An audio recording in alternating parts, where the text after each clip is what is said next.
This video is brought to you by Practical Music Theory for the Rock Guitarist, my new book, which is a comprehensive guide to all aspects of music theory necessary for playing rock guitar.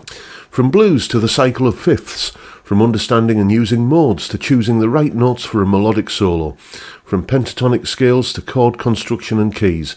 It's all covered in a clear and concise manner. With accompanying video demonstrations, jam tracks and tabs, you'll learn to use the knowledge you gain in accessible ways that make sense for less than the cost of a few guitar lessons. Check out the link in the description for more details.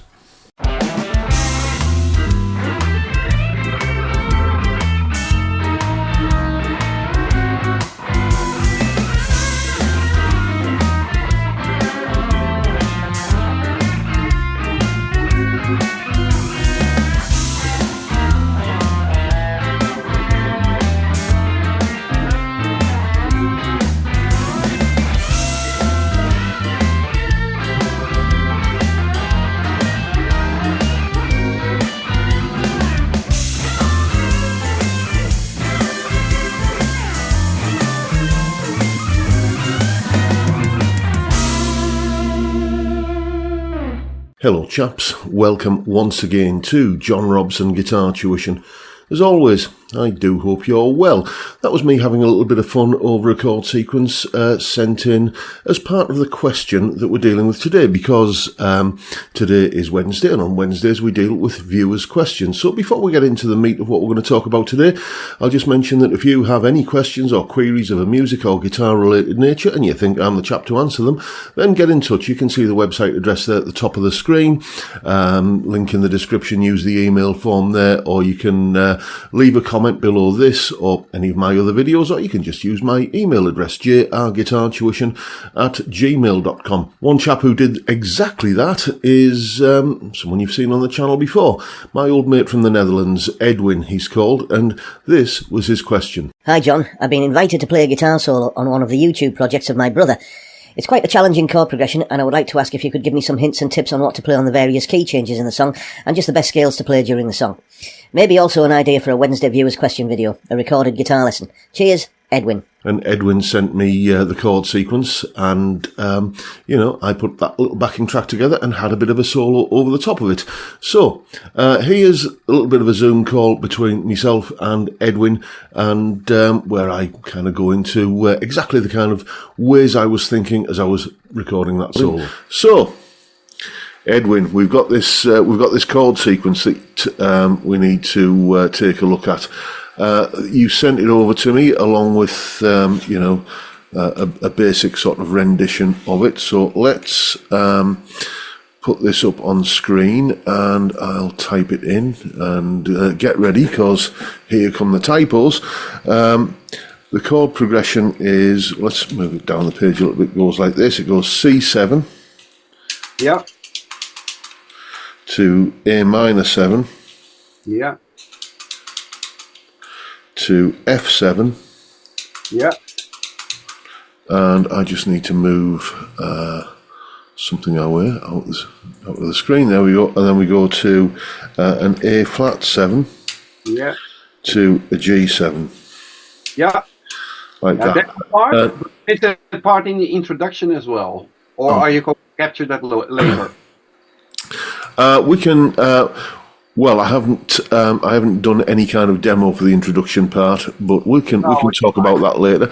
Let's just have a quick look at what we got going on here. So, the moment I start seeing C7, F7, and G7 together, then immediately I'm thinking blues in C, because these are the three chords in a 12-bar blues in that key. Okay? Yeah. So what that means in terms of playing over the top of it is that we can use C minor pentatonic. Yeah. There we go. And of course the notes in C minor pentatonic are C, E flat, F, G, and B flat. Okay, so if you start from that standpoint there, then you can really just think, okay, where do I need to be careful here?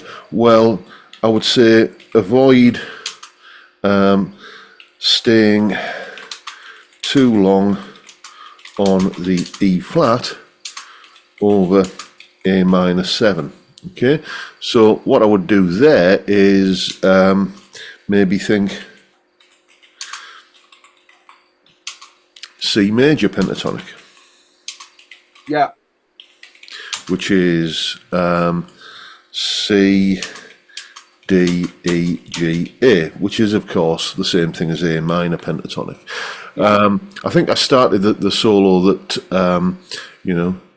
we'll have seen earlier on a C major pentatonic and just carried it through into that A minor 7 chord there because it's the same scale. And then once I'm starting to get to here, that F7 there, the notes in an F7 chord, if we think in terms of chord tones, because that's always a handy thing to bear in mind. The C7, let's do this underneath. The C7 is C, E, G, B flat. Let's just do that. The F7 is, the A minor 7 is A, C, E, G. The F7 is F, A, C, E flat, and yeah, we'll come back to that one. Oops, there we go. The A flat 7. Oh, caps lock catches me every time. A flat 7. That is going to be A flat, C, E flat, and G flat, and the G7 is going to be G, B, D, and F. Okay, let's line all of those up so that everything is, all nice and neat. Okay, so when you get to this chord here, what I would say is there, be careful not to stay too long. I told you there were going to be typos on the E note. Okay, so I did it a little bit in the solo. I stayed on an E note here, but it was just a very quick bend into an E from a D and out of it. But you wouldn't want to just kind of land on a big, strong kind of sustained E note over this chord, because what you're then going to get is the E note in the chord, in like the lick that you're playing, like that, and the E flat note in the chord doing this, which isn't a pleasant sound. So we don't want to. We want to try and avoid that. At a tempo like, on the other hand, the E is the major 7 of an F, and it is a dominant 7. So I think that's the reason it clashes, right? Yes, that's exactly it. Yeah, that's another way of looking at it, another way of explaining it. But the E note, you can see what I was doing at the point in the solo was I was playing playing like a repetitive lick over the first 3 chords that had a bend up to an E in it there, and over the next chord I bent up to an E, and then again bent up to an E here. And it's one of those things that the textbook will tell you is wrong, but you'll get away with at a particular tempo. A lot of these things are tempo dependent. If it was a slow kind of blues and you were landing on that note for a good long time, then it would have time to register in the listener's ear as sounding, ooh, that's a bit discordant. But a quick kind of flick off on and off a note that shouldn't be there, it just sounds like a passing note, basically. Yeah. Now, if we look at, we already know, because this chord here, the G7, is going to be in a regular 12-bar blues in the key of C, and we know that we could use C minor pentatonic over over that chord in that context. We don't have to be too careful here. We can use the C minor pentatonic and it will just fit in that kind of bluesy vein. And if we look at the notes in the C minor pentatonic, C, E flat, F, G and B flat. Well, C, E flat. Okay, the G flat might be, something of an issue there, but you'll kind of get away with it. So C minor pentatonic, and of course that G flat note is a if we think of it in the context of, and I'll just come back to you now and show you this. If you think of that G flat note which we could play, say there, 11th fret on the G string, well, in the context of a C minor pentatonic, that is your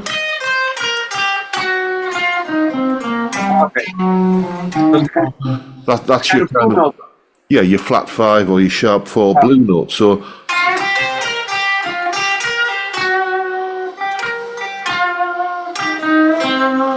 those kind of licks start suggesting themselves, where you just utilize that note that is often just considered a passing note. So let's go back to the screen share again. Here we go. This little blueprint here was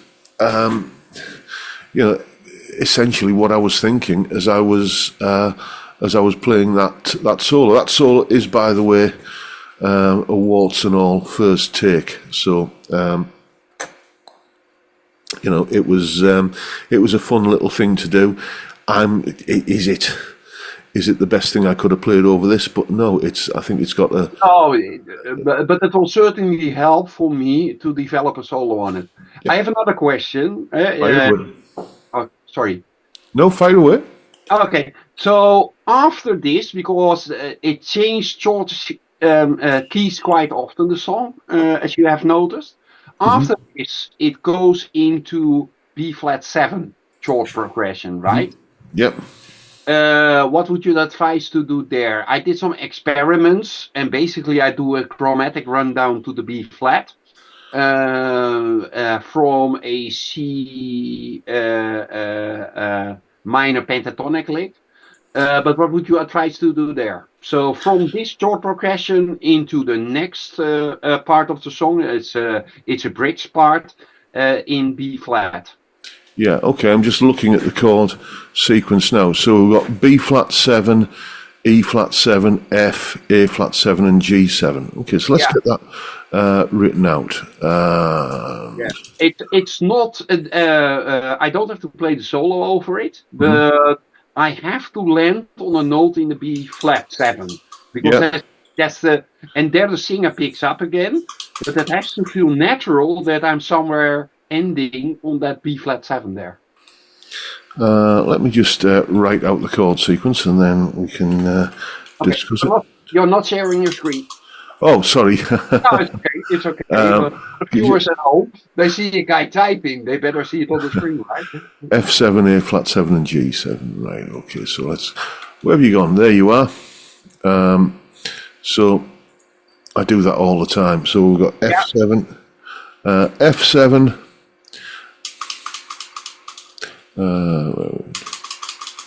and then A flat 7 and then G7. Yeah. Okay, so once again I'm seeing effectively a 1, 4 and 5 chord there. Yeah. Okay. Yeah. So immediately I'm going to start thinking blues in B flat. And probably play B flat minor pentatonic over the top of that in the same way as we used C minor pentatonic earlier.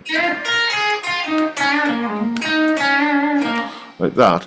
And then these two chords here, I'm going to think largely in terms of chord tones. So again, going back to, because those are the same two chords as happened in the in the other sequence there. I played like a part of it where I'm playing 6, like that.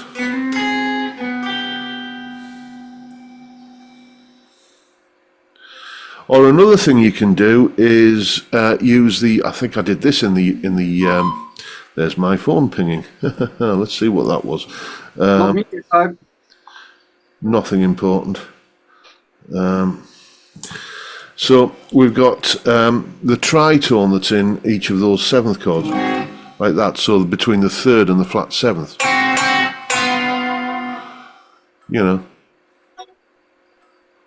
So it's the C and the G flat in the A flat 7 chord, and it's the B and the F in the G7 chord. So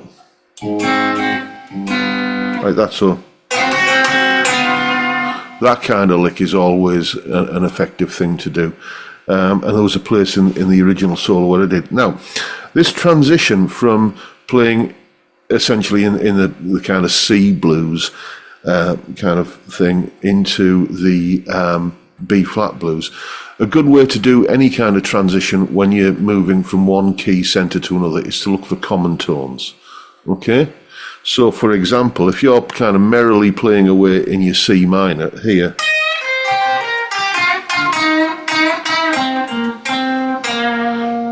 well, there's a B flat note there that you can use to just resolve to as you hit the B flat chord. Okay, and you know, then we've got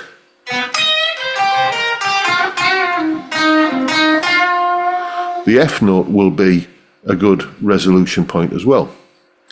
Yeah. Okay, but there are other options. There are certainly other options as well, because a big thing you can do in blues is to add notes into your minor pentatonic. So let's look at the C minor pentatonic. And what you can do is add the ninth, which is a D, and the sixth, which is the A, which basically turns a C minor pentatonic into a C Dorian mode, which has the D note in it. The D note is in the B flat 7 chord. So look for notes that are in the orbit of what you're already doing that will also fit, like this ninth in the C becomes the third in the B flat. Yeah. Little transitions like that always kind of help to smooth the way. Okay, thank you. Well, the viewers can see the video at the end, so they can see what I did with your advice. Yes, there is a link, or there will be a link, by the way, by the time this video goes out. Your performance will have been captured on film and on tape, so to speak, and viewers can go and check out the link for the video. It's your brother's band, isn't it? You said. Yeah, no, it's a home recording band, okay. But yeah. So he invited me to record the guitar for him.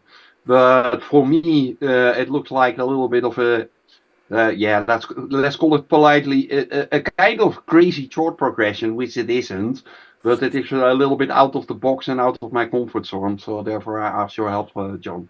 I have another question, if time allows, and that's sure. And that's on the intro. Something similar happening there. So it's in a completely different key again. It's in C minor. Yeah. So. And what is happening there is it ends on a B flat 7, then moving into the C7 again as the start of basically the chorus of the song. Yep. Again, the passing notes, you explained it now what you can do, and this is now B flat to C7. So the other explanation you gave was C7 to B sharp. So I think the same theory applies for this one. Yeah, look for common tones, or unless you are going from two wildly distant keys, and the two songs that spring to mind that do this is, and I'll probably get a couple of copyright hits for this, but there's the old Miles Davis thing, that kind of thing, and then it just goes up, it just goes up a semitone and modulates that. There are no common tones. No similarities there. No, there are no common notes. so hence, that's why it's to solo over something like that kind of transition is it really tests your mettle as an improviser. And the other one is, of course, you know. Oh yeah, it's I still don't know how then could have composed that song. It's for me unbelievable. The chords in that song sounds natural. And just out of nowhere into C sharp minor. Out of nowhere. Yeah. So it's unbelievable. This is magic. It's unbelievable, that song. So yeah, but to be fair, there's no solo over that transition in that. Oh, that's true. That's true. So, yeah, when going from one key centre to another, look for common tones. If there aren't any, then well, we can take again a little bit of an example from Layla there, where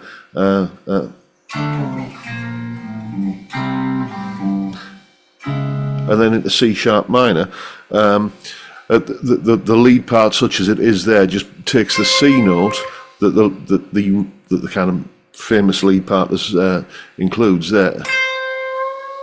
Yeah. And bends it up a semitone. So either common tones or semitone kind of steps to get you into the new key. That's how I always do it anyway. There's probably a million different ways of doing it, but that is how I approach it. Does that help?